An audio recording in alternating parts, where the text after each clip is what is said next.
Hey everybody, I'm Bob McCreary from baseballbytheyard.com. Today's tip is for anybody who finds himself at first base as a base runner. It's a mental thing, and when we come back, I'll tell you what it is.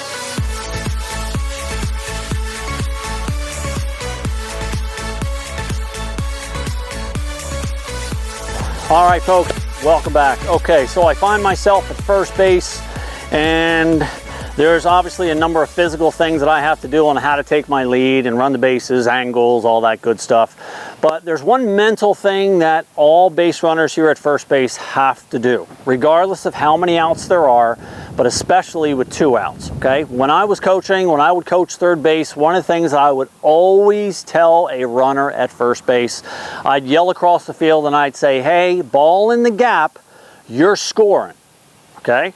Now, very often, especially on a smaller field like this, a ball in the gap, that runner's not going to be able to score, okay? However, mentally, I have to get that runner on first base to tell themselves that if the ball is hitting the gap, that coach is going to send me, and to not assume that that coach is going to stop me at third base.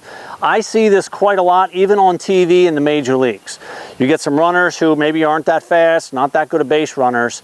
Ball is hitting the gap, and when they're rounding second base and approaching third, they start to coast. They start to dial it down because they assume the coach is going to hold them up. So one of the phrases I tell my base runners is, you have to give me a chance to score you, okay? And that starts with the mental attitude at first base. If a ball is hit to the fence, I am scoring. That's my mentality. That's going to allow me to get a good jump, good secondary lead, a good jump, and that's going to allow me to fly around the bases as if I have to score. Now, the only time I'm not going to score, of course, if you see that coach put his hands up.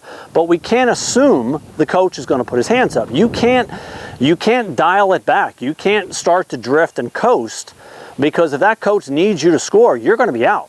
And so you have to mentally approach yourself at first base. Yeah, I got all these other things to worry about, like how many outs there are, watch the line drive, that kind of thing. But one of them has to be, if a ball is in the gap, I am scoring. And I have to fly around those bases, and I do not stop until I see that coach put his hands up. So if you're a base runner at first base, don't make that mistake. Don't assume that coach is going to stop you at third base. Give him a chance to score you. He may not, but give him a chance. All right, folks, that's going to do it for today. Thanks for watching. I'm Coach Bob McCreary from baseballbytheyard.com, and I will see you next time. I am out.